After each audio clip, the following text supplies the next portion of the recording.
Assalamualaikum warahmatullahi wabarakatuh.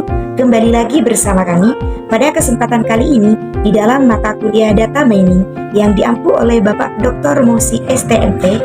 Kami akan menjelaskan tentang penerapan algoritma a priori menggunakan aplikasi Oren. Namun sebelumnya perkenalkan, nama saya Nur Hidro, NPM 2023 0201000079.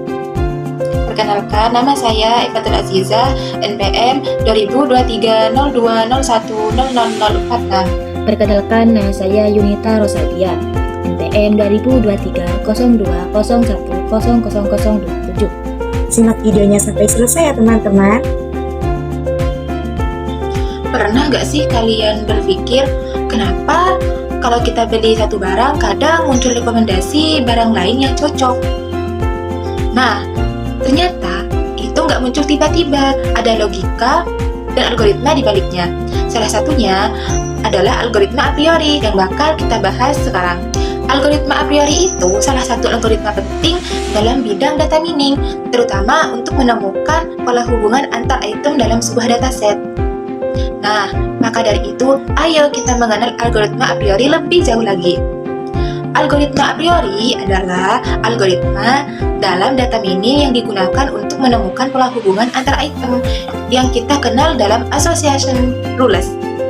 Cara kerjanya adalah dengan mencari item atau kombinasi item yang paling sering muncul dalam sebuah transaksi. Jadi sederhana banget, a priori mencari apa saja yang sering muncul barang-barang di data. Tujuan a priori, algoritma ini tuh punya beberapa tujuan, yaitu mencari pola hubungan antar item. Jadi, a priori digunakan untuk mengetahui item mana yang sering muncul bersamaan dalam banyak transaksi. Nah, yang dinamakan mencari pola hubungan antar item. Nah, yang kedua, menemukan association rules. Dari pola yang ditemukan, kita dapat membentuk rules atau aturan. Contohnya, jika kita membeli roti, maka kemungkinan pembelian selai juga tinggi.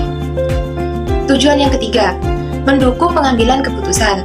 Nah, hasil dari analisis a priori dapat digunakan untuk strategi bisnis seperti penataan produk, rekomendasi, hingga promosi bundling.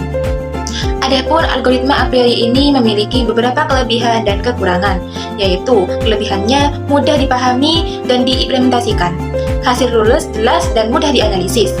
Nah, kekurangannya yaitu lambat jika datasetnya besar dan membutuhkan banyak proses perhitungan kombinasi. Baik, selanjutnya kita masuk pada konsep dasar algoritma a priori. Pertama, algoritma a priori adalah metode pencarian pola asosiasi antar item berdasarkan frekuensi kemunculannya dalam transaksi. Jadi, algoritma ini digunakan untuk menemukan pola barang-barang yang sering muncul bersama dalam sebuah transaksi. Contohnya, kalau ada pelanggan beli roti, biasanya dia juga beli susu. Nah, pola keterkaitan seperti itu yang dicari oleh a priori. Kemudian, item set yang sering muncul atau frequent item set akan digunakan untuk membuat association rules. Artinya, kombinasi barang yang sering dibeli bersama ini disebut frequent item set. Frequent item set inilah yang nantinya digunakan untuk membuat aturan asosiasi. Seperti jika membeli roti, kemungkinan besar membeli susu. Proses dilakukan bertahap dari kombinasi item terkecil hingga terbesar dengan prinsip jika kombinasi kecil tidak memenuhi support, maka kombinasi lebih besar otomatis tidak memenuhi. Jadi proses a priori itu bertingkat. Dia mulai dari kombinasi item satuan, 2 item, 3 item, dan seterusnya. Tapi ada prinsip penting, yaitu kalau kombinasi kecil saja tidak lulus atau tidak sering muncul, maka kombinasi yang lebih besar otomatis akan dibuang. Dengan cara ini, proses pencarian menjadi lebih cepat dan tidak membuang waktu. Jadi, secara ringkas, a priori mencari kombinasi item yang paling sering muncul, lalu membentuk aturan dari kombinasi tersebut untuk membentuk pengambilan keputusan.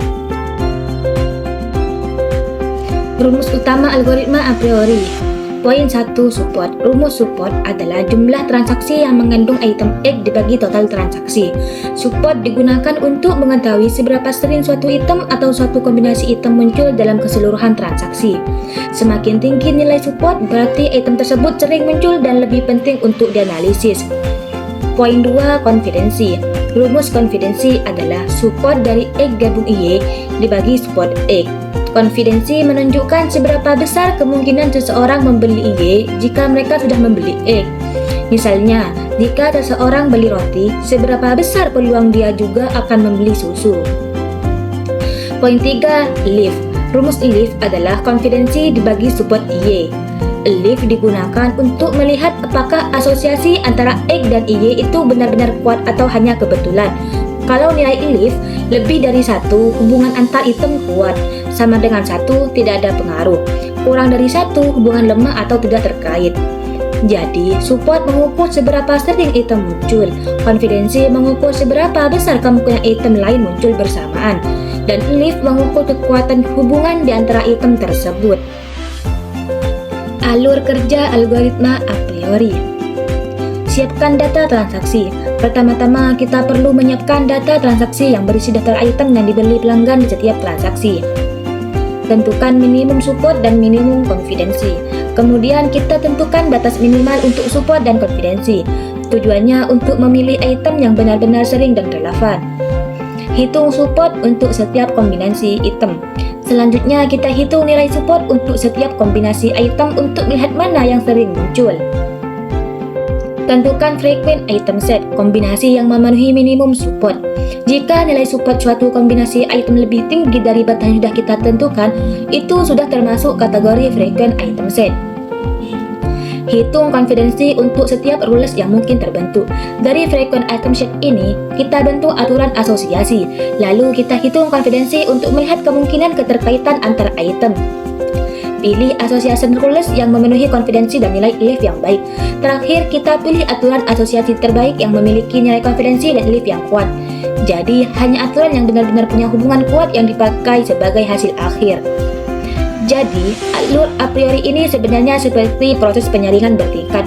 Kita mulai dari banyak kombinasi, lalu disaring bertahap sampai menemukan aturan yang paling bermakna. Selanjutnya, kita masuk ke bagian studi kasus dan dataset. Kita bisa lihat sebuah dataset transaksi yang berisi 12 transaksi pelanggan. Setiap transaksi mencatat apakah sebuah item dibeli atau tidak, ditandai dengan yes atau no.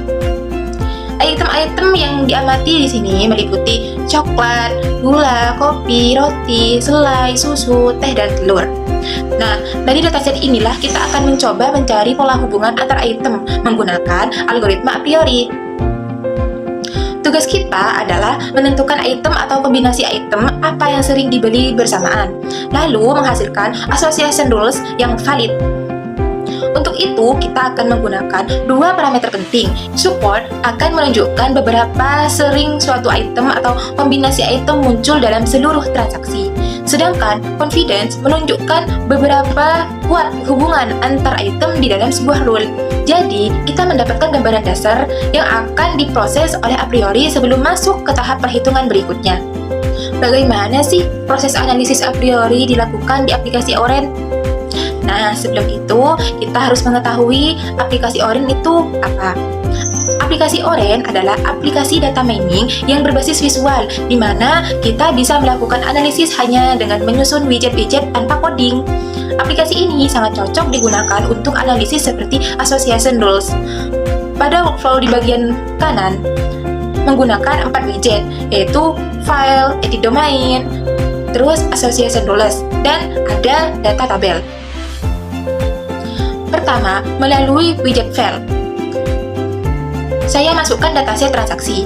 Kemudian, saya menggunakan edit domain untuk mengatur tipe data menjadi kategorikal. Dan ini penting supaya a priori bisa membaca apakah suatu item muncul dalam transaksi atau tidak. Setelah itu, menjalankan algoritma a priori menggunakan widget association rules. Di sini, saya mengatur nilai minimum support dan minimum confidence. Setelah menemukan tombol find rules, Oren menampilkan aturan asosiasi beserta nilai support, confident, leaf, dan leverage. Tahap terakhir adalah data saya kirim ke databel untuk memastikan semuanya sudah benar. Pada gambar sebelah kiri, ada proses pengaturan variabel di edit domain, sedangkan gambar di sebelah kanan adalah hasil rule yang dihasilkan. Dari tampilan tersebut, kita bisa melihat kombinasi item mana yang memiliki hubungan paling kuat berdasarkan nilai support dan confidence. Jadi, kesimpulan materi kita kali ini berdasarkan pada proses analisis data transaksi menggunakan algoritma a priori di dalam aplikasi Orange dapat diperoleh beberapa association rule yang valid sesuai dengan nilai minimum support dan confidence. Aturan ini menunjukkan bahwa terdapat kombinasi item yang sering dibeli secara bersamaan oleh konsumen sehingga dapat dimanfaatkan untuk strategi peningkatan penjualan, rekomendasi produk, dan juga penentuan paket promosi yang lebih efektif. Dengan hasil ini, analisis dapat dikembangkan lebih lanjut dan dapat menggunakan dataset yang lebih besar, nilai threshold berbeda, atau algoritma data mining yang lainnya untuk mendapatkan insight yang lebih mendalam. Baiklah, mungkin hanya itu yang dapat kami sampaikan. Kurang dan lebihnya kami mohon maaf. Sekian dari kami. Wabillahi taufiq wal hidayah. Wassalamualaikum warahmatullahi wabarakatuh. See you next time.